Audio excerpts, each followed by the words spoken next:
Smoke over Penza, a fire burning inside one of Russia's most secretive defense facilities. And a question that changes everything. If Ukraine can put a drone through the roof of the plant that builds the sensors for Putin's cruise missiles, what else can it reach? On July 1, 2026, Ukraine struck the JSC Research Institute of Physical Measurements, known as NIIFI, in Russia's Penza region, targeting a defense enterprise that manufactures components for Kh-101 cruise missiles. The strike wasn't random, it was surgical, and it was the opening move in what has since become the most consequential supply chain offensive of the entire war. Penza sits approximately 550 kilometers from Ukraine's border with Russia. Getting a strike that deep requires range, precision, and intelligence. Ukraine demonstrated it has all three. The real question isn't how they hit it, it's what hitting it actually means for Russia's ability to keep firing. The NIIFI Institute, which is part of the Russian space systems holding under the Roscosmos State Corporation, produces sensors for Kh-101, Kalibr, and Iskander missiles, components for onboard systems used in Su-34, Su-35, and Tu-95 aircraft, as well as equipment for Russian military satellites. That's not one weapon system, that's virtually every major platform Russia uses to strike Ukrainian cities, assembled under a single roof, now smoking. The company has been under United States sanctions since January 2025. Sanctioned, but still operational, still producing. Until July 1st. Analysts geolocated the main target as the Scientific Research Institute of Physical Measurements, known as NIIFI. According to Ukraine's general staff, the strike hit the facility, with impacts and smoke recorded on the site. The extent of the damage is still being assessed. Russia's governor for the Penza region tried to downplay the hit, describing drone debris on a power line. He later acknowledged a drone attack on the city itself. Disrupting the institute's physical production capacity strikes not just current missile inventories, but Russia's ability to reproduce and replenish precision guidance components, the most difficult part of a modern missile to manufacture without access to Western semiconductors. Think of NIIFI less as a factory and more as a choke point. Break the choke point, and the entire weapons pipeline slows behind it.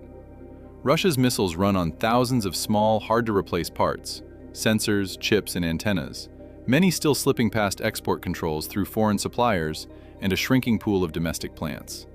That pool just got smaller. So what triggered Ukraine's decision to go this deep into Russian territory? The answer connects to a 40-day campaign Kyiv put in motion, and a war of attrition it's now deliberately bringing to Russia's doorstep. The strike comes amid a 40-day strategic operation approved by President Volodymyr Zelensky and carried out by the Security Service of Ukraine to increase pressure on Russia to end its war. This isn't opportunistic, it's coordinated, structured, and escalating. Ukrainian officials describe the strikes as a campaign to pressure Moscow to end the war by undermining its military logistics and supply lines and weakening its ability to mount assaults along the front. And the Penza strike didn't happen alone. On the same night, Ukraine reached nearly twice as far. Zelensky also confirmed a strike on the oil refinery in Ufa, describing it as one of Russia's largest producers of lubricants. According to Zelensky, the refinery is located more than 1,300 kilometers from the front line. One night, two strategic targets, a missile sensor factory and a major fuel producer, 6 days apart in distance but hit in the same coordinated sweep. But that was just the beginning of what July would become. The truly alarming part of this story isn't the Penza strike.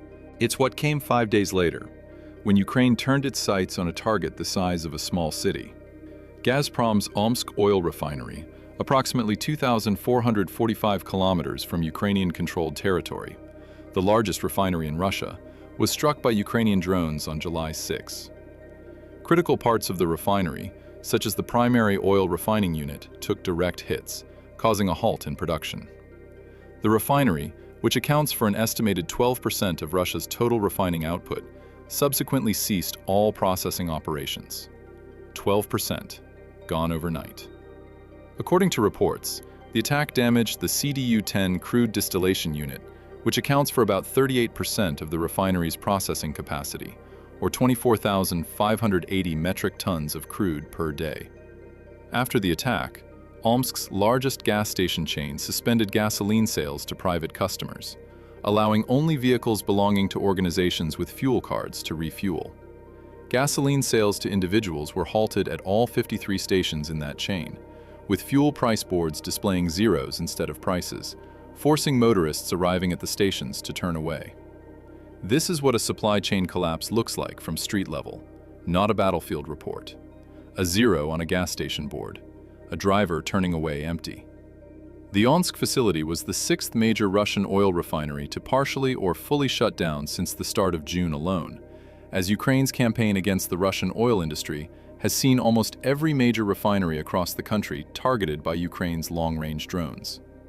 July refining output so far is more than 40% below pre-war levels, and petrol shortages have reached about 35% of demand. Motorists rely on apps to find stations that still have supplies. Shortages have spread across the country, reaching even the politically sensitive nerve centers of Moscow and Saint Petersburg.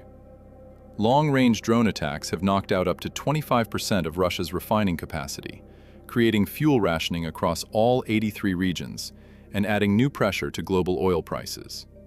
Every region of Russia rationing fuel, every single one. Now here's where the counterargument sits. Russia isn't defenseless. It still holds resilience cards. Only one of Russia's major refineries has not suffered some degree of damage from Ukraine's long-range drones in 2026. Rosneft's Angarsk refinery in Irkutsk Oblast. It is largely protected by geography. The facility sits approximately 4,450 kilometers from Ukrainian-controlled territory. Geography is Russia's last firewall, and it's holding in exactly one location. Russia's response has included banning jet fuel exports until at least November 2026 and scrambling to increase imports to compensate for lost domestic production. Banning exports means surrendering hard currency earnings. Importing means spending war funds on fuel instead of weapons. Either path costs the Kremlin. Imports from further afield are logistically tricky. Neighbors such as Kazakhstan are themselves short of fuel. The alternatives are expensive, slow, and shrinking. The single truth that doesn't change is this. Russia is a country with vast oil reserves that increasingly can't refine enough of it to sustain both its economy and its military simultaneously. The third prong of Ukraine's campaign closes the loop. The Ukrainian approach has three main prongs: striking refineries more precisely, attacking ships that move fuel, and hitting the roads and rails that carry it to the front. Ukraine's drone force commander said via Telegram that 14 Russian ships were hit in the Sea of Azov on one evening alone, taking the number of Russian vessels struck by Ukrainian drones to 35 over the last 96 hours. Many of the 100 ships that have been attacked are small, used for domestic fuel distribution or storage, a further blow to Russia's logistics just as the harvest season approaches. Fuel shortages are also affecting Russian troops on the front line. Ukrainian drone warfare data indicates that Ukrainian strikes were already forcing some Russian units to reduce diesel use by up to 20% and move supply and command depots farther behind the lines. That's not just an economic story. That's a battlefield story. Ukraine's recent success with drone strikes that keep Russian troops pinned down on the front line, disrupt Russian supply lines in the rear, and damage oil facilities have brought a significant change in the war. Russia's spring-summer 2026 offensive has failed to achieve operationally significant gains thus far, and Russian forces' rate of advance in June 2026 was a fraction of the rate achieved in June 2025. Russia's President, Vladimir Putin, recently acknowledged the impact of Ukrainian drone strikes on Russian fuel production for the first time. That acknowledgement matters. Leaders who aren't feeling pressure don't admit it publicly. Putin did. And he did it because the evidence was impossible to ignore. What began on the night of July 1st with smoke rising over a missile sensor factory in Penza has grown into something far larger. A systematic dismantling of the infrastructure that keeps Russia's war machine fed, fueled, and armed. From the KH-101 guidance sensors in Penza, to the crude distillation units in Omsk, to the tankers burning in the Sea of Azov, Ukraine has turned supply chain disruption into its most powerful weapon of the summer. Can Ukraine sustain this campaign long enough to force Putin to the negotiating table before Russia adapts its air defenses? And if Russia does escalate in response, does that escalation strengthen Ukraine's hand with its Western partners, or risk triggering a confrontation no one can control? What do you think? Tell me in the comments.